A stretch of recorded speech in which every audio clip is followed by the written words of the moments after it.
Assalamualaikum warahmatullahi wabarakatuh. Kembali lagi bersama saya. Taruh nama dia Aditya Bintang Pratama NIT 2130021. Prodi saya adalah TMP atau Teknologi Mekanika Perkeretaapian. Ya, di sini saya akan eh, menganalisis data dengan menggunakan SPSS. Aplikasi SPSS berfungsi sebagai analisis data. Di sini saya mempunyai 4 variabel data. Langsung saja cek gitu. Saya mempunyai 4 variabel data. Ini sebenarnya variabel data ini diambil dari data pretest dan posttest dari nilai bahasa Inggris tingkat 1. Kemudian disuruh untuk menganalisis data. Kemudian yang pertama adalah kita masukkan variabel view, yakni tuliskan variabel 1, 2, 3, 4 dan diberikan label variabel 1, 2, 3, 4, kemudian nilai desimal kita berikan angka 0 dan bagian measure kita beri skala scale. Yang pertama yang harus dilakukan adalah analisis data, yakni deskripsi statik, pilih deskriptif dan kita pilih variabel, yakni variabel 1 sampai 4. Kemudian option jangan lupa dan centang bagian yang diperlukan. Di sini saya centang semuanya agar semua jelas. Continue, klik OK. Nah, di sini ada yang namanya deskripsi statistik yang berguna untuk melihat dari statistik data yang akan kita analisis. N ini adalah jumlah data, N adalah selisih data, nilai minimum data, nilai maksimum data, dan ini sum adalah jumlah data, min adalah nilai rata-rata, dengan ini statistiknya ini nilai min, dan standar errornya adalah ini, atau penyimpangannya. Di sini adalah standar deviasi, dan variansi datanya adalah ini, dan yang terpenting di sini adalah nilai skewness dan kurtosis. Kenapa saya bilang penting? Karena nilai skewness dan kurtosis adalah nilai yang digunakan untuk mencari normalitas data atau distribusi normal atau tidak. Dan demikian data tersebut bisa dilanjutkan ke uji parametrik ataupun non parametrik ke depannya. Nah, di sini saya akan analisis nilai skewness, yakni eh, yang pertama ada negatif 0,467, negatif 0,123, 0,175, dan negatif 0,379. Kemudian nilai kurtosis adalah negatif 0,602, negatif 0,203, negatif 0,206, dan negatif 0,880. Di sini saya akan mengambil keputusan bahwa nilai yang tertera di atas, nilai skewness dan kurtosis adalah berdistribusi normal. Kenapa saya bilang berdistribusi normal? Karena nilai tersebut masih di antara range 1 dan negatif 1. Oleh karena itu, kalau nilai di antara 1 sampai negatif 1 itu berarti berdistribusi normal. Yang artinya data keempat data tersebut bisa diteruskan atau dilanjutkan ke uji eh, parametrik karena data tersebut adalah homogen. Apa yang dilakukan saat nilai skewness dan kurtosis bernilai di luar dari negatif 1 dan 1, maka data itu bisa dikatakan heterogen yang kemudian akan dilanjut dengan uji non-parametrik. Oke, untuk melanjutkan uji parametrik dari data homogen yang telah kita lakukan pengujian tadi, kita langsung saja kita uji parity test. Kita pergi ke analyze, kita compare means. Nah, ini parity sample test. Pencet. Kemudian kita masukkan variabel data, yaitu perbandingan antara data 1 dengan 2, data 1 3, 1 dengan 4, dan 2 dengan 3, 2 dengan 4, kemudian data variabel 3 dan variabel 4. Dan di sini kita terdapat 6 perbandingan. Kemudian di option kita teliti lagi untuk tingkat kepercayaan yaitu 95% dan ini dicentang EQ Cast Analysis B Analysis. Klik OK. Nah, di sini kita menghasilkan 3 tabel. Yang mana tabel pertama adalah Pirate Sampel Statistik. Tabel ini sama dengan Descriptive Statistik, kemudian Pirate Sample Correlation atau hubungan. Ini tabel ini kita bahas nanti saja dan yang terakhir yang terpenting adalah Pirate Sample Test. Di Pirate Sample Test ini terdapat variabel perbandingan antara variabel 1, 2, variabel 1, 3, variabel 1 dan 4, variabel 2 dengan 3, variabel 2 dengan 4, dan variabel 3 dengan 4. Dan masing-masing min atau rata-rata bisa dilihat di kolom ini, standar deviasi, kemudian standar error, dan kepercayaan, nilai dari kepercayaan 95% dengan nilai terbawah atau terendah adalah ini bisa dilihat lower ini artinya nilai terendah dan upper artinya nilai tertinggi. Kemudian di sini di Pirate Sample Test tidak kalah pentingnya adalah nilai T, DF atau DF itu derajat kebebasan dan nilai sigtutal. Pengambilan keputusannya adalah ini saya sudah sedikit merangkum tentang pengambilan keputusan. Nah, perbandingan ini ya, jika nilai sigtutal adalah lebih kecil dari 0,05 maka terdapat perbedaan yang signifikan.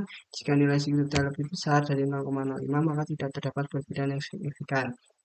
Karena itu kita lihat di sini nilai dari signifikan antara variabel 1 dan 2 bernilai 0,037 yang artinya dia lebih kecil daripada 0,05 artinya terdapat perbedaan atau ada perbedaan yang signifikan. Yang kedua adalah 0,824 variabel 1 dengan variabel 3 yang mana lebih besar dari 0,05 maka dinyatakan tidak terdapat perbedaan yang signifikan. Dan yang ketiga adalah variabel 1 dengan 4 bernilai 0,196. 196 ini lebih besar daripada 0,05 maka tidak terdapat perbedaan yang signifikan. Dan yang keempat adalah perbandingan adalah variabel 2 dengan 3 bernilai 0,020 yang mana lebih kecil daripada 0,05 maka terdapat perbedaan. Dan yang keempat adalah 2,4, yang kelima ini 0,020 ini sudah, dan yang kelima ada 0,000 yang mana lebih kecil dari 0,05 artinya terdapat perbedaan yang signifikan antara data 2 atau variabel 2 dan variabel 4. Kemudian ini yang terakhir adalah perbandingan antara variabel 3 dan variabel 4 bernilai 0,357 yang mana lebih besar daripada 0,05 maka hasil artinya tidak terdapat perbedaan yang signifikan. Kemudian kita menuju ke nilai tabel dan nilai derajat kebebasan. Ini sama-sama diperlukan untuk mencari tidak terdapat perbedaan atau ada perbedaan. Sebenarnya sama namun ini lebih mudah nilai signifikan ini, tapi yang ini lebih menjurus ke ketelitian nilai tabel ini. Ya, kita bisa melihat di sini ada uji tabel. Uji tabel adalah HO, tidak ada perbedaan, dan HA ada perbedaan. Dan pengambilan keputusannya adalah jika nilai T hitung atau lebih besar dari T tabel, maka HO ditolak. Dan jika nilai T hitung lebih kecil daripada T tabel, maka HO diterima. Kita lanjutkan. Nah, ini DF ini penyimpangan ini bisa diurutkan ini. Yang pertama adalah perbandingan antara variabel 1 dan 2. Nah, DF-nya adalah 23. Semuanya 23 ya. Ini dilihat ini. Nomor urut 23, kemudian dilihat pada angka 0, 0,025, urutan 0,025. Nah, ini sini ya, angka 0,025, urutan 0,2. Nah, angkanya adalah nilai T. Tabelnya adalah 2,069. Di sini nilai perbandingan dari T-nya yang pertama variabel 1 dan 2 adalah 2,213 yang artinya hmm, lebih besar daripada T tabel. Artinya jika lebih besar dari T tabel, maka HO ditolak. HO ditolak artinya HA diterima. Yang berarti ada perbedaan antara variabel 1 dan 2. Yang kedua adalah eh, negatif 0,225 artinya lebih kecil daripada eh, nilai T tabel yang mana jika lebih kecil maka ini jika nilai T hitung lebih kecil maka dari T tabel maka HO diterima, tidak terdapat perbedaan. HO itu tidak terdapat perbedaan. Yang ketiga adalah ini nilai negatif 1,335 artinya lebih kecil, nilai T hitung lebih kecil dan nilai T hitung lebih kecil daripada T tabel maka HO diterima.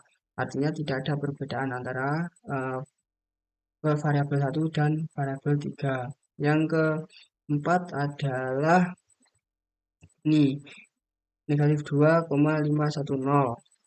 artinya lebih kecil daripada nilai T tabel. Jika lebih kecil maka HO diterima. Jika HO diterima adalah tidak ada perbedaan. Yang ke selanjutnya adalah nilai perbandingan antara dua variabel 2 dan 4. Variabel 2 dan 4 bernilai ini.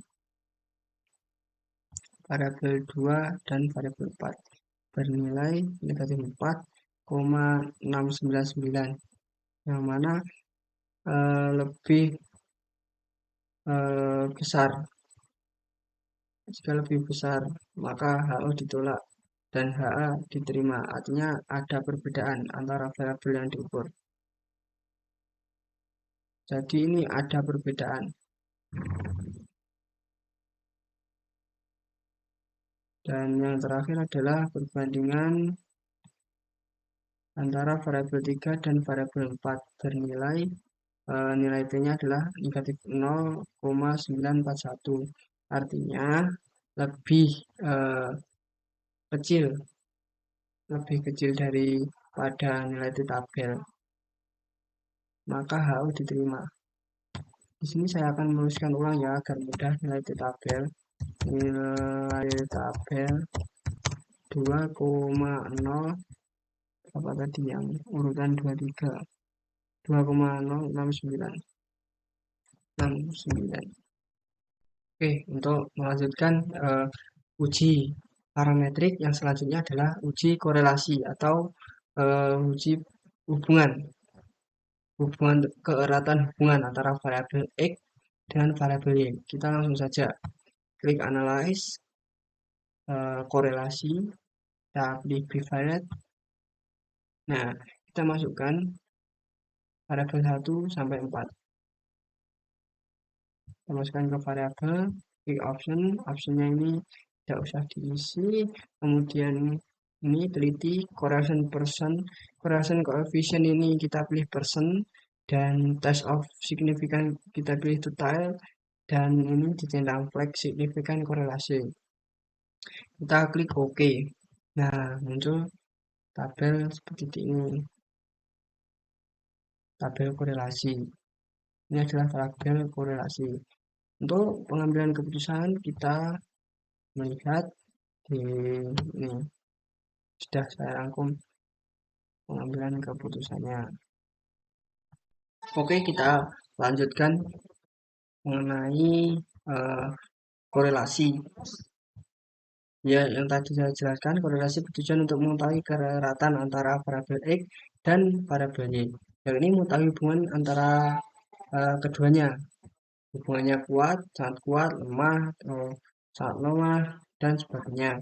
Dengan syarat variabel menggunakan data rasio atau interval dan data tersebut harus berdistribusi normal. Dan pengambilan keputusan seperti di bawah, ini jika nilai seek to tile lebih kecil dari 0,05 maka terdapat hubungan yang signifikan.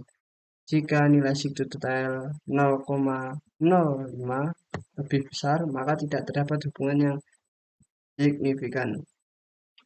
Nah, dari data yang tadi sudah dianalisis, ini menghasilkan tabel ini, tabel korelasi. Yang mana eh, yang pertama adalah kita lihat persen korelasi antara variabel 1 dan variabel 2 bernilai 0,061 yang berarti hubungan antara variabel kuat dan variabel 1 dan 3 adalah 0,442 yang berarti sedang dan variabel 1 dan 4 adalah 0,249 yang berarti hubungan tersebut adalah lemah. Ini ya, bisa dilihat antara range koefisien korelasi yang ada di sini dibandingkan. Untuk variabel 2 dan variabel 3 bernilai 0,218 yakni bersifat lemah dan variabel 2 banding variabel 4 di 0,568 yaitu bersifat sedang. Dan yang terakhir adalah persen korelasi antara variabel 4 dan variabel 3 atau 34. Ini bernilai negatif 0,025 atau bisa dikatakan sangat lemah. Dari penyampaian saya, arti dari lemah, sangat lemah, sedang, kuat, dan sangat kuat, maka dapat diambil kesimpulan bahwasanya semisal saya ambil antara variabel ini ya yang terakhir 3 dan 4. 3 dan 4 ini bernilai persen korelasi negatif 0,025 yang artinya sangat lemah ya. Bisa disimpulkan begini saat analisis. Nilai variabel 3 dan 4 adalah mempunyai hubungan. Namun hubungan tersebut adalah sangat lemah atau kecil sekali. Artinya pengaruh dari variabel 3 ke variabel 4 itu adalah sangat lemah atau sangat kecil. Begitu pula sebaliknya. Nah, begitu ya teman-teman dalam mengambil kesimpulan. Dan untuk selanjutnya adalah dilihat dari nilai sigtotal. Nilai sigtotal dari variabel 1 dan variabel 2 adalah 0,0776. Lebih besar daripada 0,05 dan jika lebih besar adalah tidak terdapat hubungan yang signifikan antara variabel 1 dan variabel 2. Lanjut, variabel 1 dan variabel 3 adalah sigtotalnya 0,030 lebih kecil ya daripada 0,05 maka terdapat hubungan dan yang perbandingan antara variabel 1 dan variabel 4 bernilai 0,241 yang mana 0,241 lebih besar daripada 0,05 yang artinya tidak terdapat hubungan yang signifikan antara variabel 1 dan variabel 4. Kemudian lanjut ke variabel 2 dan variabel 3 memiliki nilai sigtotal 0,306 yang berarti lebih besar daripada 0,05 maka tidak terdapat hubungan yang signifikan dan yang selanjutnya adalah hubungan variabel 2 dan 4 bernilai 0,004 yang artinya lebih kecil daripada 0,05 maka terdapat hubungan yang signifikan dan yang terakhir adalah hubungan variabel 3 dan variabel 4 ini ya nilai sigtotalnya adalah 0,909 yang mana lebih besar dari 0,05 maka tidak terdapat hubungan yang signifikan antara variabel 3 dengan variabel 4. Nah, untuk uji parametrik selanjutnya adalah uji ANOVA. Yang mana ya, uji ANOVA ini dalam variabel view-nya berbeda. Kita harus mengurutkan satu kolom dulu. Seperti ini caranya. Misal ini saya beri nama cut. atau kategori dan nilai atau nilainya. Dan nilai kategori ini kita bisa isi yakni nilai value-nya 1, labelnya variabel 1, nilai value 2 untuk variabel 2, nilai value 3 untuk variabel 3, dan nilai value 4 adalah untuk variabel 4. Kita bisa tambahkan ini add ini ya untuk menambahkannya dan klik OK. Kemudian data view-nya. Nah, di data view ini kita harus mengurutkan semuanya ya. Dari variabel 1, 2, 3, dan 4. Ini kita jadikan satu kolom, ya, satu baris. Satu baris turun, kemudian untuk keterangannya. Nah, ini kita berikan untuk keterangan 1 adalah variabel 1 yang kita tadi isi value-nya. Untuk ini kan nilainya 2 ya. Untuk keterangan 2 ini berarti ini sudah variabel 2. Dan untuk variabel 3 ini keterangannya. Dan yang terakhir adalah keterangan 4 untuk variabel 4. Setelah selesai, maka kita klik analyze. Dan kemudian pilih compare min one way ANOVA. Klik. Kemudian masukkan ya, untuk kategori ini masukkan ke dalam faktor, dan untuk nilainya masukkan ke dalam dependent list.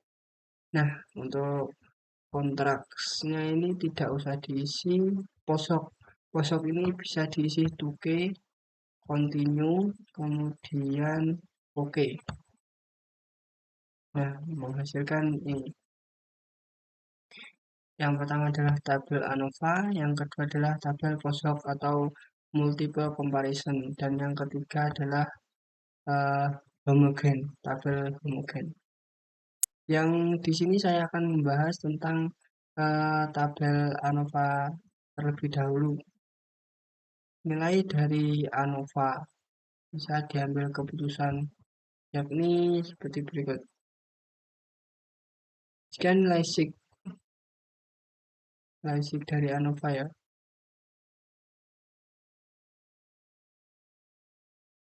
ini lebih kecil daripada 0,05, maka rata-ratanya berbeda. Dan jika lebih besar dari 0,05 adalah rata-rata sama. Di sini between group atau di antara grupnya itu memiliki jumlah yakni 3 berapa ini? 3744,792, dan di within group berjumlah 30404,167, kemudian dijumlahkan menjadi 34148,958 dengan DF atau derajat penyimpangan itu 3 tambah 92, yaitu 95, dengan rata-ratanya yang pertama adalah 1248,264 dan 330,480 dengan frekuensi yaitu 3,777. Dan yang terpenting di sini adalah nilai sig. Sig ini bernilai 0,013 yang artinya lebih kecil daripada 0,05, maka rata-rata berbeda. Nah, dari sini kita bisa mengambil kesimpulan bahwa keempat data yang telah kita analisis memiliki nilai rata-rata berbeda. Nah, untuk selanjutnya, untuk pengetahuan kita bisa langsung ke tabel multiple comparison. Yang mana di sini saya akan contohkan salah satu, yaitu variabel 1 dan variabel 2 dengan nilai mean difference yaitu 11,250. Ini nilai mean difference ini didapat dari nilai pengurangan antara variabel 1 dan variabel 2, nilai rata-rata, pengurangan rata-rata, dan dengan standar error yaitu 5,248, dan nilai lower bound yaitu negatif 2,48, dan yang tertinggi atau nilai tertinggi dan nilai kepercayaan 95% adalah 24,98. Kemudian di sini ada nilai sig. Nilai sig ini apabila ini memiliki Jika nilai sig lebih kecil dari 0,05 maka rata-rata berbeda dan jika nilai sig lebih besar dari 0,05 maka rata-rata sama. Nah, di sini adalah nilai sig 0,147 lebih besar dari 0,05 maka rata-rata antara variabel 1 dan variabel 2 itu sama. Namun juga berbeda, berbedanya adalah pada signifikansi, rata-rata signifikansi antara variabel 1 dan 2. Tuh. Dan kemudian ke tabel yang ketiga, ini bisa dilihat mana sih rata-rata yang sama dan mana di antara variabel tersebut mana yang rata-ratanya sama bisa dilihat dari tabel Tuki HSD ini. Nah, semisal ini ya, variabel 1, variabel 2, dan variabel 3 ini memiliki nilai rata-rata di sini. Nah, kemudian yang untuk kolom kedua yang rata-ratanya sama adalah variabel 1, 3, dan 4. Nah, ini bisa diambil kesimpulan bahwa variabel 2 dan variabel 4 ini tidak memiliki nilai rata-rata yang sama. Seperti itu. Untuk ANOVA ini cukup sekian. Apabila ada kurang lebihnya saya mohon maaf.